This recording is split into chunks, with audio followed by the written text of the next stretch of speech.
everyone, welcome back to my channel. Now it is approaching the end of the year, which means we're entering the gift giving season. Now I have a really special unboxing today, going through some of my recommendations for what to get your friends, your family, or even yourself. So let's get into the unboxing.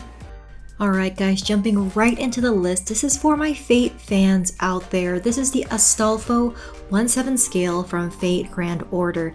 Now he is one of my favorite characters from the series. I just love his design, and this figure I feel like really captures it all. So let's take a closer look.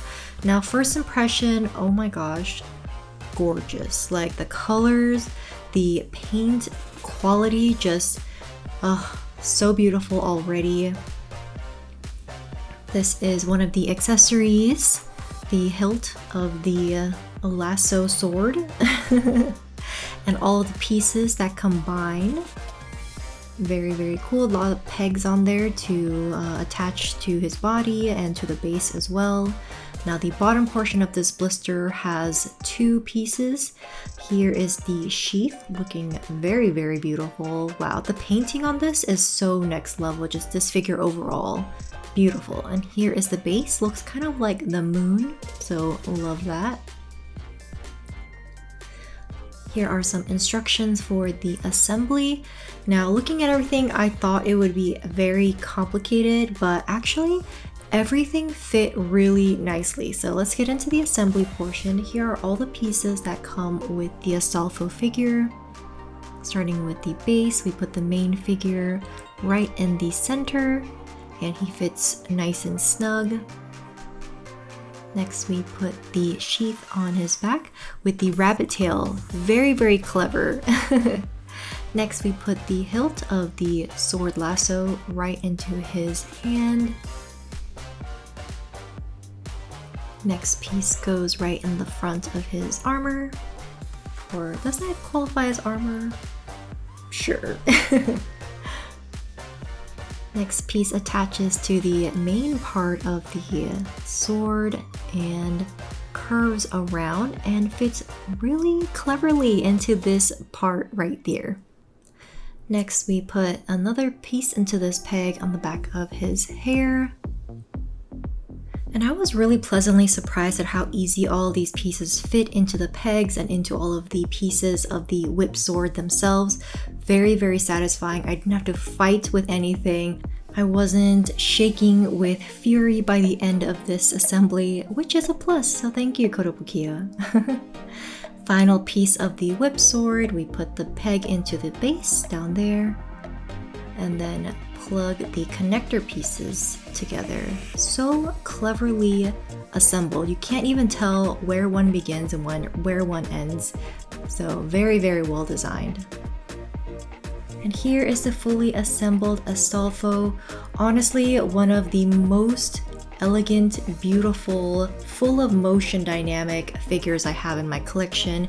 He is glorious. Definitely one of the best Astolfo figures I've seen. Everything from the colors of his outfit, all the straps on his skirt piece, the expression, the eyes are so beautiful. The little white hair piece and the bow in his hair.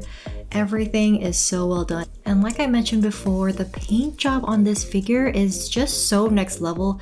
It looks perfectly done, especially on the figure that I got.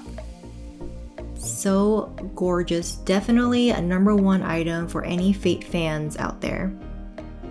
Now next on my list is for my Genshin fans. Genshin, I played so much of this when it first came out.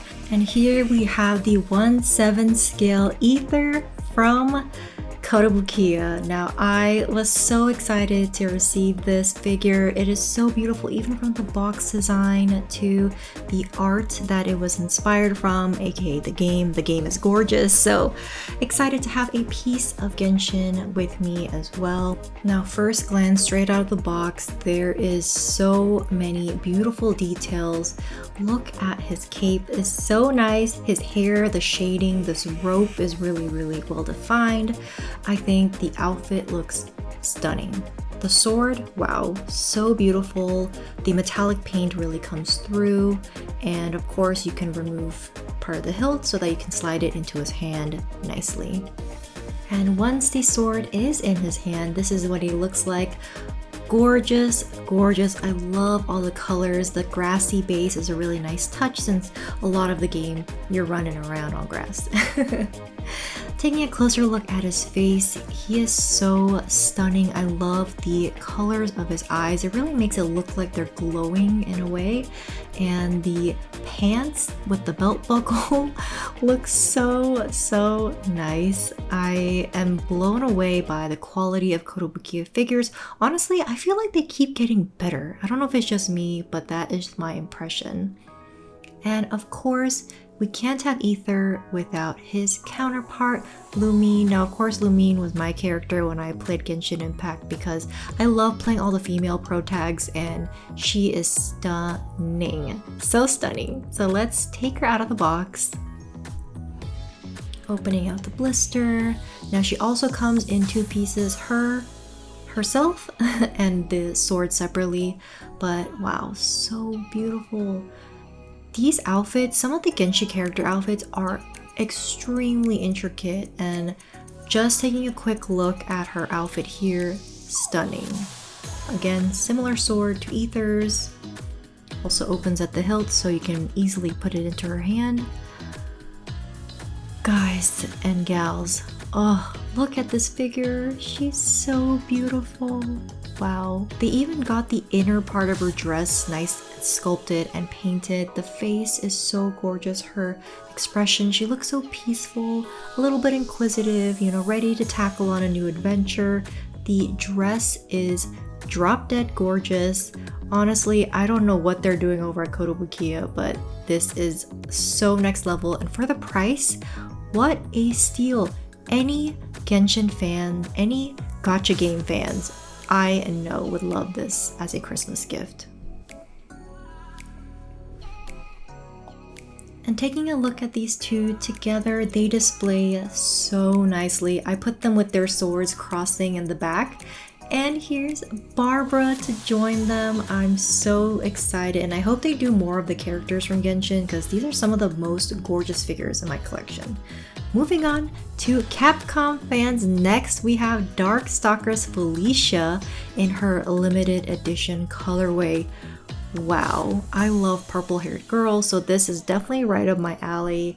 I previously opened the original coloring with the bright blue hair, but this purple hair really hits a little different.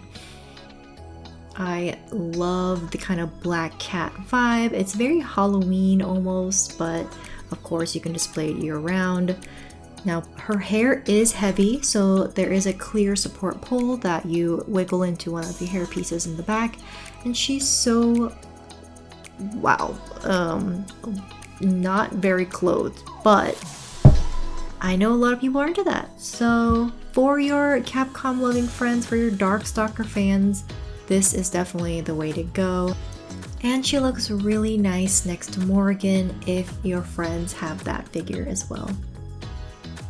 Up next on our list is our VTuber fans. Now this is a figure from Nijisanji. However, other VTuber fans like Hololive, they may enjoy something like this as well. Let's take a look at this figure. She looks so stunning from the box, but I want to see her up close. Oh my gosh, is that heterochromia? Now, I don't know a lot of the Nijisanji characters or IP, but oh my gosh, this figure is so intricate, so beautiful. There's so many layers. Is that a tail? Adorable. She also comes with an alternate faceplate. You can see her little fangs. Oh my gosh, so precious. Now let's take a closer look at Inui in her base face. I love this because you can see both of her eyes open and the heterochromia is so stunning. Her colors are very, very beautiful, kind of neutral tones with a pop of blue. The ribbons in her sleeve are so beautiful, and you can see all the lace details on all of the edges. That is a lot of work. Now let's take the default face and put in her alternate faceplate. Now this was a little bit difficult to put in and out. Took a little bit more force than I was used to, but very secure, so that's a positive. Now this makes her look like she's enjoying her time. Maybe she's frolicking around to see her friends. I don't really know her backstory, but I'm gonna say she has a lot of friends. And speaking of friends, I have 2 other Niji-sanji figures from a previous unboxing, and they look really, really good together. Definitely a pickup if you're a VTuber fan. Moving on to the final figure on my holiday list. Now this is for my sci-fi fans out there. Maybe your friend isn't super into anime or games, but maybe they're into sci-fi. This is such a cute figure for sci-fi fans, especially if they're a Star Trek fan. Now I've been, I think, mistakenly referring to this figure as female Spock, but she's actually just another character in that world. She's a Vulcan science officer and she's got such a cute outfit on. Love that bag. Love that she has that hand gesture that Spock likes to do. Live long and prosper for sure. It looks like she's maybe hanging out, meeting up with some friends before going back to the research lab and doing more sciencey things. But this figure, although simple, I think really gets the point across. You can 100% tell she's from Star Trek. Even the expression on her face, very stoic, very Vulcan-like. And these details, oh my gosh, look at these zippers. They look so realistic. It almost looks like you can pull them down and take off these shoes, which I wouldn't recommend trying. Size-wise, she's more on the smaller side, so similar to Morrigan here, and also to my 1/8 scale Nobara. Thanks for watching, everyone. I hope you got some ideas, maybe got a little bit of inspiration from our good friends over at Kotobukiya. And yeah, have a happy holiday season. I'll see you next time. Bye-bye.